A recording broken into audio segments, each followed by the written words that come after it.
Iran's top negotiator is reiterating the Strait of Hormuz will be closed until the U.S. lifts its blockade and unfreezes frozen assets. It comes shortly after the country threatened to open a new offensive as a 60-day ceasefire came to an end on Monday.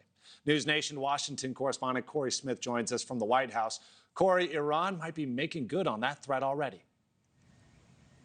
Yeah, it appears that way, Alex. This morning, we're learning about a new attack on a ship in the Strait of Hormuz. The UK Maritime Trade Operations Agency says an unknown projectile hit a ship today, injuring a crew member. And this happened in the southern portion of the strait, which is the area the U.S. has told commercial vehicles is safe to traverse. So really interesting development there. But this all comes as Iran shifts its military posture to fully offensive, and the White House threatens to bomb a U.S. ally. Tehran doubling down on its ability to disrupt traffic in the strait and launch attacks in the region, promising to conduct a timely and precise military attack to break the U.S. naval blockade if the United States fails to implement the failed and now expired MOU.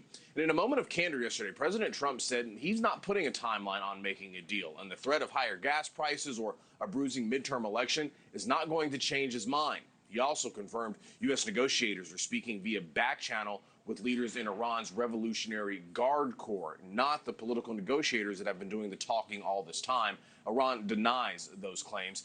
His son-in-law and negotiator Jared Kushner tells Fox News the conversations thus far have been robust, but the two sides aren't there yet.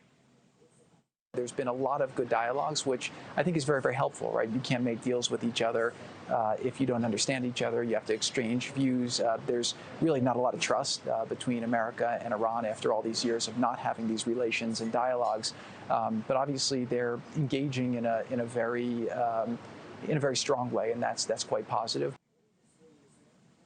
So as we look ahead, the next flashpoint here could come over that deal Iran says it has reached with Oman on managing Hormuz Strait shipping routes. The president going so far as to threaten to blow up Oman, which is a U.S. ally in the region, if that deal goes through. So far, Oman has not responded to the president's threat, and we know Oman isn't the only ally in U.S. crosshairs. Today, Japan said security cooperation with the U.S. and South Korea is vital to regional stabilities. Those comments coming after the president announced over the weekend he was going to scale back joint military exercises with Seoul over its lack of help in the Iran war.